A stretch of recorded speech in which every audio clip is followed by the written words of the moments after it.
Anak, kamusta kayo dyan? Mabuti po kami, Mama. Mag-aral ng mabuti ha?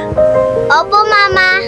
Mahal na mahal ko kayo. Ilang taon ka na bang nagtatrabaho sa abroad? Pero bawat pagpapadala mo para lang sa renta, bills, at pang-araw-araw na gastusin ng pamilya. Pero minsan, naisip mo na ba, pag-uwi ko may sarili na ba akong bahay? Lumilipas sa mga taon, patuloy pa rin ang padala mo. Patuloy din ang bayad sa bahay na hindi naman nagiging sayo. At habang lumalaki ang mga anak mo, lumalaki rin ang tanong, anong maiiwan mo para sa kanila? Sa Leora Homes Nai, pwede mong simulan ang pangarap na sariling bahay para sa pamilya mo. Isang maayos na community, solar-powered homes, at isang tahanang pwede mong matawag na sa inyo. Ito na ang bahay natin!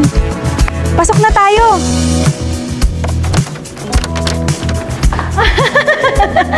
Hindi habang buhay OFW ang pangarap mo. Ang pangarap mo ay magkaroon ng tahanang babalikan. Messages today and discover how you can start your journey to owning a home at Leora Homes Nai.